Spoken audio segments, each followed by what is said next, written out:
मधु ने एक झोपड़पट्टी में बच्चे को जन्म दिया। उसके पास उसका बॉयफ्रेंड राज भी मौजूद था। राज, अब मेरे अंदर की ममता जाग चुकी है। कल मेरी शादी है, पर रात में तुम मुझसे मिलने आओगे ना मेरे बच्चे को लेकर? कमाल है। अरे अगर मैं तुम्हारे ससुराल आया तो वो लोग मुझे मार मार कर भरता बना देंगे। चिंता मत करो, मैं किसी भी बहाने छत पर ही सोऊंगी। तुम जानते ही हो मेरे बाल जादुई हैं। मैं अपने बाल लंबे कर दूंगी, जिसमें लटक कर तुम ऊपर आ जाना। अगले दिन मधु की शादी हो गई। ससुराल पहुंचते ही सासू माँ, गांव की सभी औरतें एक एक करके मेरा पल्लू हटाकर मुझे देखेंगी। इससे अच्छा होगा कि मैं एक साथ पल्लू हटा दूं और सारे लोग एक साथ देख ले। बहू, ये सब पुरानी परंपराएं हमारे बूढ़े बुजुर्ग बना कर गए हैं और हमें उसे निभाना होगा। सासू माँ, जो रस्म घंटों में हो रही है वो मिनटों में हो जाएगी। वैसे भी शादी में मैं भी थक गई हूँ, आप लोग भी थक गए होंगे। अरे ठीक है माँ, मुझे लगता है मधु कुछ ज्यादा ही थक गई है। जैसा वो कह रही है वैसा ही कर लेते हैं। थोड़ी ही देर बाद गांव की सभी औरतें स्वेटर पहनकर आ गई और कांप भी रही थीं क्योंकि ठंड बहुत थी। वो जैसे ही घर में आकर बैठी, वैसे ही मधु सबके लिए चाय नाश्ता बनाकर लाई। सबने चाय पीना शुरू किया। वैसे ही उसने अपना घूंघट खुद ही उठा दिया और बोली, आप सबने मेरा मुखड़ा देख लिया। जिसे मैं पसंद आई वो मुझे गिफ्ट दे सकता है, जिसे नहीं आई वो नहीं भी देगा तो भी चलेगा। रोहन बेटा, तुम्हारी बीवी तो बहुत तेज है, ये तुम्हें जल्दी ही सुधार देगी। हमें तो बहू बहुत पसंद है। मधु ने सारे गिफ्ट ले लिए और अपने कमरे में चली गई। सभी औरतें उसकी हरकत देखकर हैरान हो गईं, लेकिन वो फिर चाय नाश्ता करके अपने अपने घर चली गई। सास मधु के कमरे में आई तो वो अपने कमरे में मिली ही नहीं। बाहर आकर देखा तो वो किचन में खाना बना रही थी। बहू तो जरूरत से ज्यादा ही तेज है। वैसे भी मुझे तो भूख लग ही रही थी, जल्दी से रसोई की रस्म भी पूरी कर ले। इतना कहकर उसकी सास रसोई घर से बाहर चली गई। इतने में ही मधु ने चुपके से सबके खाने में नींद की दवा मिला दी। ये उसने क्यों किया आगे पता चल जाएगा।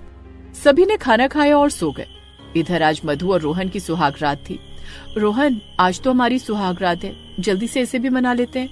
हाँ मधु, आज हमारी सुहागरात तो है, लेकिन तुमने इतना अच्छा खाना बनाया कि खाकर मुझे बहुत नींद आ रही है। अगर तुम बुरा ना मानो तो मैं सो जाऊं, आधी रात को मुझे उठा देना। ठीक है, मैं किसी बात का बुरा नहीं मानती। आप रजाई ओढ़कर आराम से सो जाइए क्योंकि बाहर कोहरा गिर रहा है। जब सभी लोग सो गए तब मधु ने चुपके से एक कंबल तकिया उठाया और दबे पांव छत पर चली गई। छत पर बहुत ही भयंकर कपा देने वाली ठंड पड़ रही थी। सासू माँ और पति बहुत गहरी नींद में जा चुके होंगे। अब मैं यहाँ आराम से छत पर ठंड का मजा लेती हूँ। अभी मेरा राज आता ही होगा। मधु छत पर खड़ी होकर अपने प्रेमी का इंतजार करने लगी। काफी वक्त बीत गया, पर 1 घंटे बाद उसका प्रेमी राज बच्चे को लेकर आया। तुरंत मधु ने अपने बाल बहुत ज्यादा लंबे कर लिए, जिसके सहारे राज छत पर आ गया। राज के छत पर आते ही उसने उसे गले से लगा लिया और उसके बाद अपने बच्चे को गोद में ले लिया। राज, किसी ने सच कहा है, ये प्यार का सफर बहुत कठिन होता है। मैं अपने बच्चे का चेहरा देखने के लिए तड़प रही थी और तुमने आने में इतनी देर कर दी। मधु, मैं तुम्हें क्या बताऊं, तुम नहीं समझ सकती कि मैं कैसे सबसे बचते बचाते आया हूँ। मैं मानता हूँ कि मैं अकेला ही रहता हूँ, लेकिन अगर मैं बच्चे को बाहर निकालता तो सभी लोग मुझसे सवाल पूछते कि बच्चा किसका है। इसीलिए जब आसपास की सभी दुकानें बंद हो गई, सभी लोग सो गए, तब मैं अपने बच्चे को लेकर तुम्हारे पास आया हूँ। हमारे प्यार की निशानी देख रही हो, कितनी खूबसूरत लग रही है इस चांदनी रात में। यहाँ ज्यादा देर खड़े मत रहो, चलो अपने बच्चे को कंबल के नीचे सुला देते हैं, वरना उसे ठंड लग जाएगी। देख रहे हो कितनी ठंड पड़ रही है। अरे बच्चे की फिक्र मत करो, मुझे तुमसे ज्यादा अपने बच्चे की फिक्र है। इसे मैं अपने जैकेट के अंदर रख कर लाया हूँ। खैर, छत पर ही मधु ने बिस्तर बिछाया। उसके बाद कंबल के अंदर अपने प्रेमी राज और अपने बच्चे के साथ ही सो गई।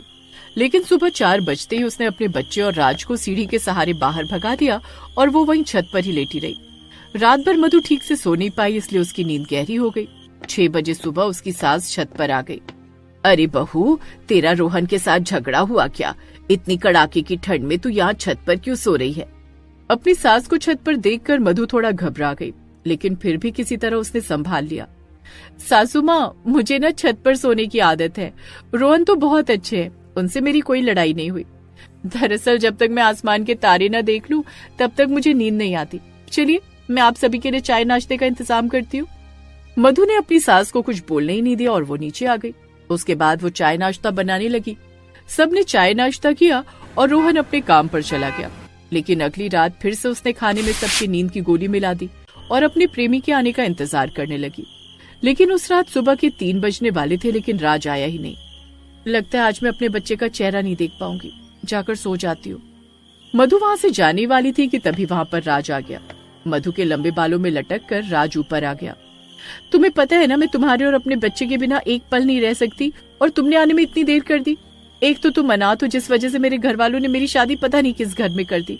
अगर हमारे प्यार के बारे में और इस बच्चे के बारे में मेरे ससुराल वालों को पता चल गया तो ये लोग हमें जिंदा नहीं छोड़ेंगे। तुम फिक्र क्यों करती हो? तुम तो मुझे अच्छी तरह से जानती हो ना कि मैं अनाथ हूँ। फिर भी मैंने अपने दम पर एक अच्छी खासी झोपड़पट्टी बना ली है, चाय की दुकान भी खोल ली है। इस ठंड के मौसम में बढ़िया दुकान चलने लगी है। मैं जल्द ही तुम्हें यहाँ से लेकर जाऊंगा। खैर, राज के इतना बोलते ही मधु का गुस्सा थोड़ा शांत हुआ और वो अपने बच्चे को दूध पिलाने लगी। अब ये रोज का काम हो गया था। हर रोज मधु अपने ससुराल वालों के खाने में नींद की गोली मिला देती थी, जिससे वो गहरी नींद में चले जाते थे और मधु तुरंत बिस्तर लेकर छत पर आ जाती थी। उसका पति बेचारा बहुत भोला भाला था। फिर एक दिन उसकी सास को उस पर थोड़ा शक हुआ। बहू हर रोज छत पर चली जाती है, वो भी इतनी ठंड में। मुझे तो उसकी बातों पर भरोसा नहीं होता। वो मुझे तो बोलने ही नहीं देती। इतनी गहरी नींद आ जाती है कि मुझे कुछ पता ही नहीं चलता। मधु जब रात में खाना बना रही थी तब उसकी सास दूर से चुपके से उसे देखने लगी।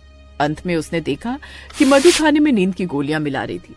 ये देखकर उसकी सास को बहुत अचंभा हुआ, लेकिन फिर भी उसने वहां कुछ हरकत नहीं की और वापस अपने कमरे में आ गई। अच्छा, तो ये मामला है। लेकिन मधु आखिर ऐसा करती क्यों है? आज किसी भी कीमत पर मैं सोऊंगी नहीं। खैर, रात में सभी लोग खाना खाने लगे। उसकी सास ने भी पूरा खाना खा लिया।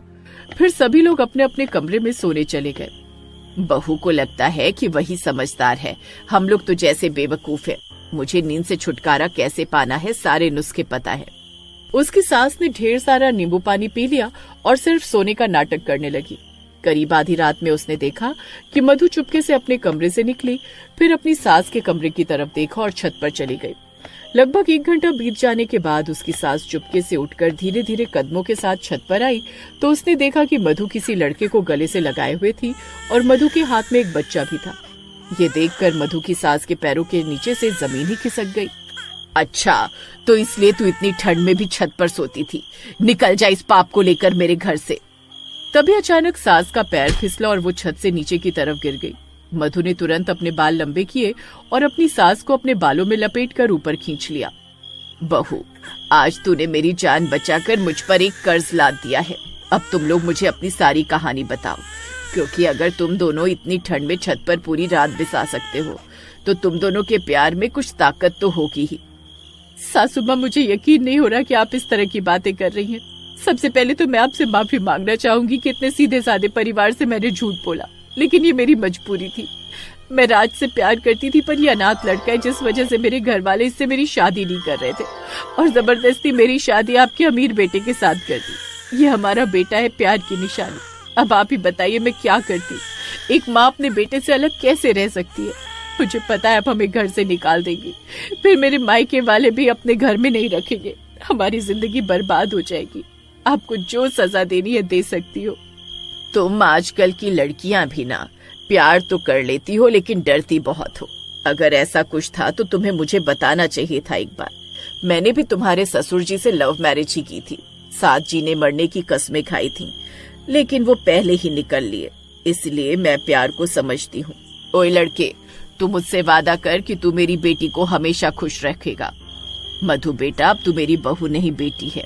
मैं बेटी के रूप में तेरी शादी करवाऊंगी। रोहन को मैं समझा दूंगी, वो भी मेरे जैसा ही समझदार है। अपनी सास के ख्यालात जानकर मधु की आंखों में आंसू आ गए। उसने अपनी सास को गले लगा लिया। अगले ही दिन उसकी सास ने मधु की शादी राज के साथ कर दी। राज अब रोहन की कंपनी में काम करने लगा और अपनी जिंदगी अच्छी तरह से बिताने लगा।